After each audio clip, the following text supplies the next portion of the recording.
Hi, everyone. Welcome back to my YouTube channel, Uniquely You Life Coaching with me, Kelly. Great to have you back with me this week. And so this week, we are going to be talking about emotional eating.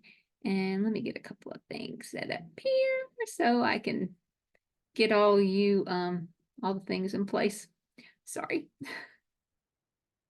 So, like I said, we're going to talk about emotional eating today. And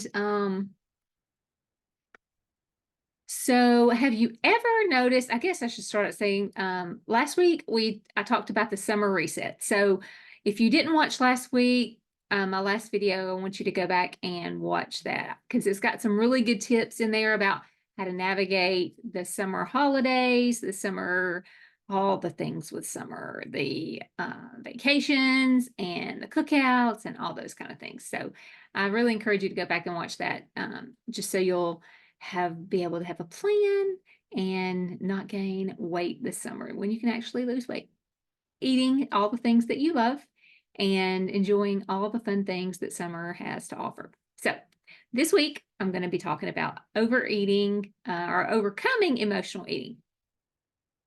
So have you ever noticed how chocolate cake can solve the fight with your spouse and how it just solves the stressful day that you've had at the office? And it makes Monday so much more bearable. Well, me either. Yeah, no, that's not the case. If you're like I was an emotional eater, then I'm sure you have figured out that that does not solve any of those problems. Food does not solve any of those problems. So today we are going to dive into emotional eating, which is when food becomes your go-to strategy to cope with unpleasant feelings. It's when you eat, not because you're hungry, but because you're feeling all the feels. And it's like trying to fill the hole in your heart with a donut. And as you've probably experienced, if you're an emotional eater, if you have exhibit emotional, if you use food to drown your emotions, then you know that it just does not work. Emotional eating is less about what you actually eat, and it's more about why you're eating it. Because eating too much at a Mexican restaurant, I mean, I'm probably sure that the majority of us have eaten at a Mexican restaurant and they give you those big, huge portions, right? So it's not when you eat too much at the Mexican restaurant necessarily. It is more about why you're eating that food. So I want to look at some signs of emotional eating. You may already know them. You may already experience them. You may have already been aware that you may be doing this, but I want to look at some signs for those of you who may not be so sure. So it's eating when you're not physically hungry. It can be sudden cravings. Emotional eating comes on real quick, and it's almost as if it pushes you to eat. I mean, you're fine 1 minute, and then all of a sudden you need that double chocolate fudge cake, just like your life depends on it. I mean, it is just with such urgency that it just pulls at you, just pushes you. And emotional eating is a sign would be craving specific food, comfort food, like that late night Oreo binge. Anybody know what I'm talking about? I mean, because it's going to be very hard to find someone that is emotionally eating broccoli or vegetables or avocados. You're not going to find, very, very hard pressed to find someone that is emotionally eating those types of things. It is eating to cope with stress, boredom, loneliness, those comfort foods that you think make you feel better. those foods that you run to at night after a stressful day. And then once you've done that, once you've ran to those foods and you've gotten through eating those foods, then you feel guilty, and then you want to eat more to drown out the guilt. If your first impulse is to open the refrigerator in the pantry when you're stressed, then this is a really good telltale sign that you experience emotional eating. Other signs of emotional eating could be feeling out of control or powerlessness around food, using food as a reward, receiving comfort, feeling comforted and secure from food, feeling like food is your friend, and eating to help you feel better. And I'm not talking about physically. I'm not talking about physically at all. Emotionally feel better.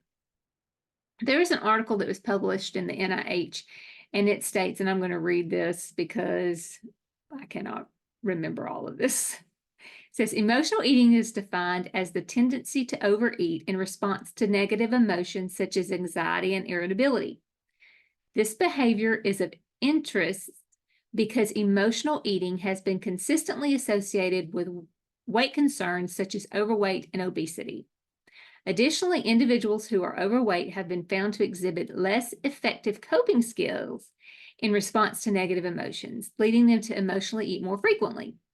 Difficulties with weight loss have also been associated with emotional eating. Difficulties with weight loss that have been associated with emotional eating are increased binge eating, reduced self-monitoring, and lower quality social support.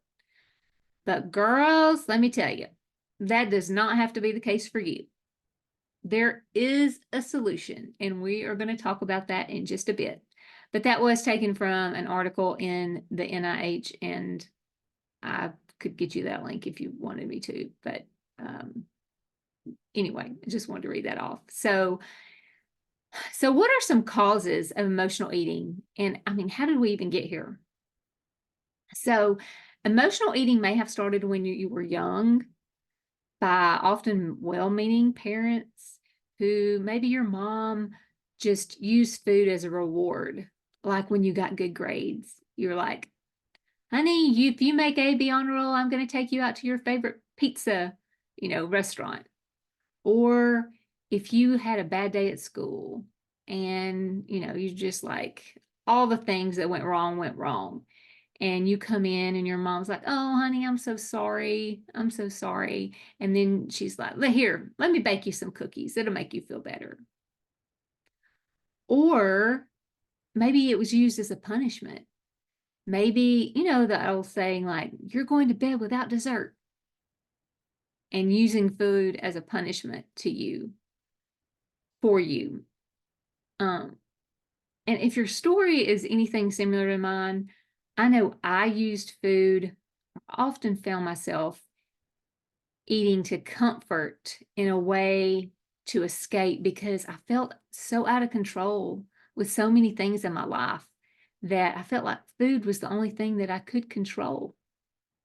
And the longer that this cycle continues and the more that you run to food as a way to rid your emotions or stuff them down so that you don't have to feel them, then the more that your brain begins to associate food with comfort.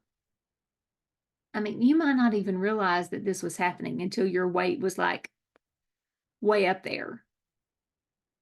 And then you realized, oh my goodness, here my weight is out of control. And then you're depressed about your weight, you're sad, you're just frustrated, and then you go to eat more because of those emotions. And then the cycle just keeps continuing on and on.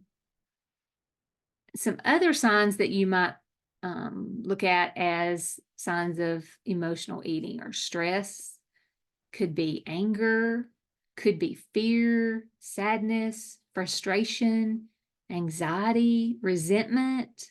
You get mad at your husband and like, I'm just going to go eat all that ice cream that's in there. Shame, boredom, you find yourself like, I'm so bored. I'm so bored. Let me just go find something to eat. Loneliness, exhaustion, going back to that, I've had the most tiring day. I just need food. Now I know what emotional eating is. And now that we've kind of looked at what some of that is and some of the causes of that, now it's for the best part, which is the solutions. And you might have been stuck in this cycle for so long. I mean, that you can't remember what it was like to not emotionally eat. But it's time to move on, friend. It's time to move on. We don't have to stay stuck here. So I'm going to give you some practical tips for what you can do to help you move forward. So, one, the next time you go to reach for a snack, I want you to ask yourself, am I really hungry? If the answer is no, then ask yourself what emotion you're feeling. And if you're not sure what emotion that is, what exactly it is that you're feeling, there is a feeling wheel. You can look it up online. I may try to attach a link below to a feeling wheel, but it gives you all these emotions. It can help you nail down, like, this is what I'm feeling. But for every negative emotion that there is a clear and opposite positive emotion. So if you are feeling lonely, you can look at this feeling wheel, and the opposite of that could be connection. So what you're really wanting is connection. So instead of running to the food for the connection, which is what you may have been doing, then you find another way to do that. There is another article that I read in Obesity Help, and it says that labeling the emotions that you have been trying to ignore is key to helping you overcome emotional eating. Because when an emotion feels bad, it's tempting for you to say, oh, I shouldn't feel this way, and then just push the feelings down with food.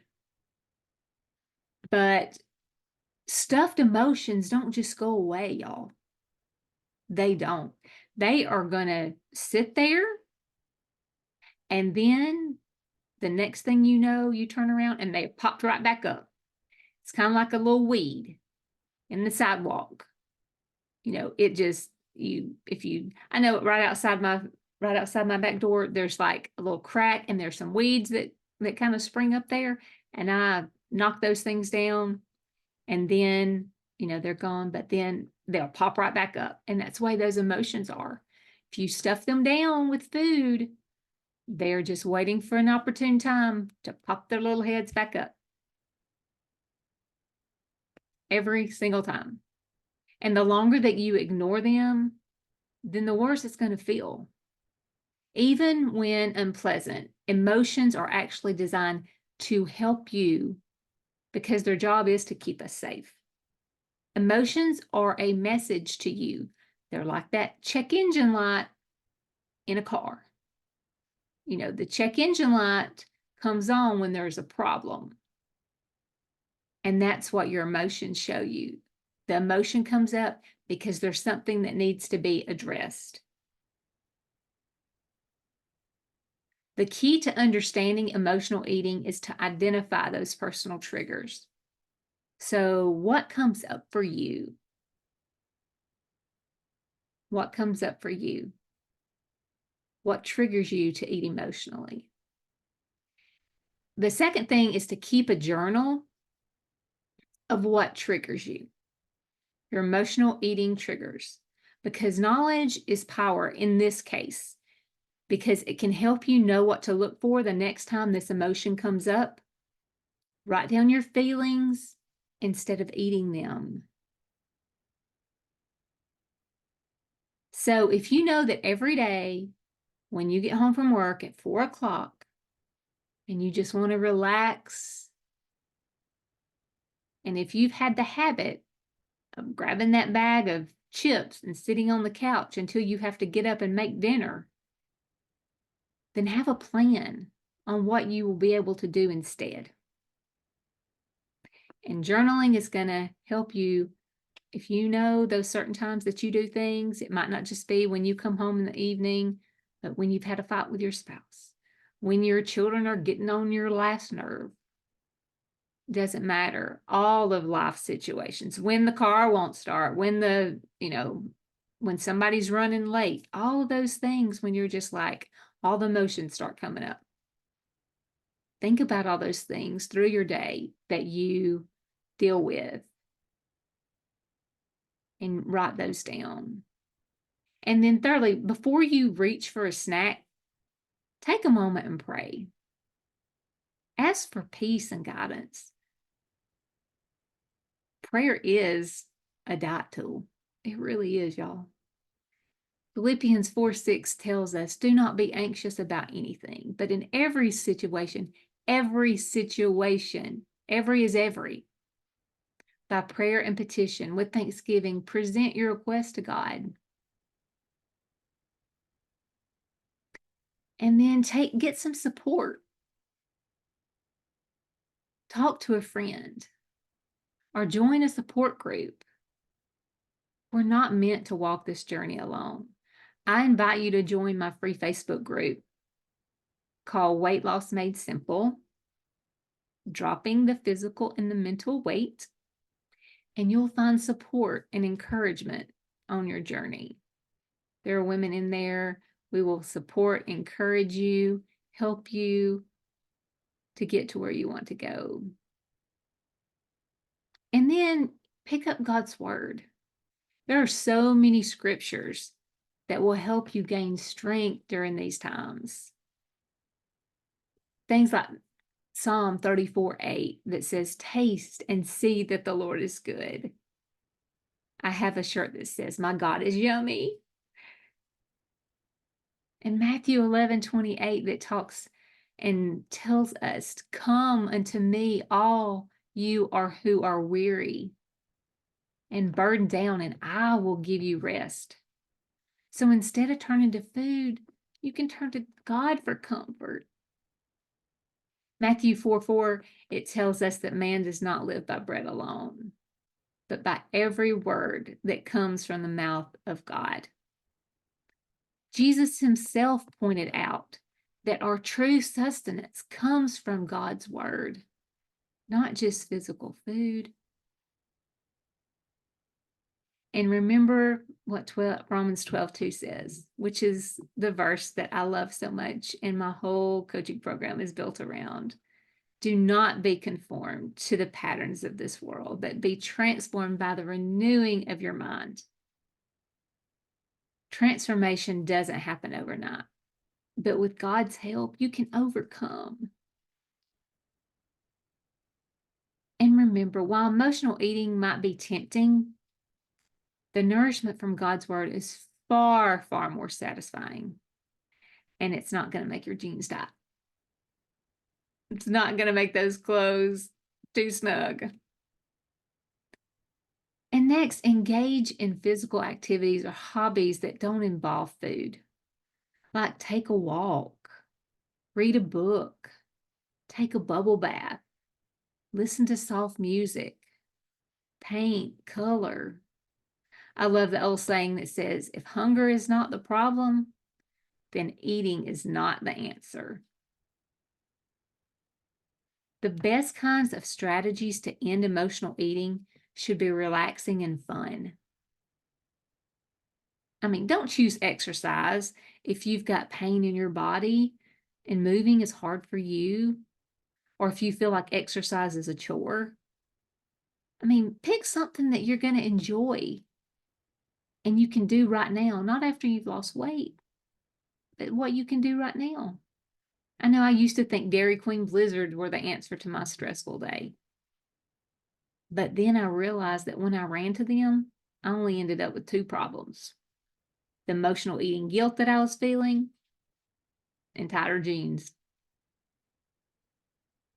But now when I'm stressed, I usually turn on some soft music Excuse me. And then I'll close my eyes and I'll visualize me and Jesus walking down the beach. And that tension and that stress, it'll just melt away. Learning to overcome emotional eating, it does take time. It's not going to happen overnight, y'all.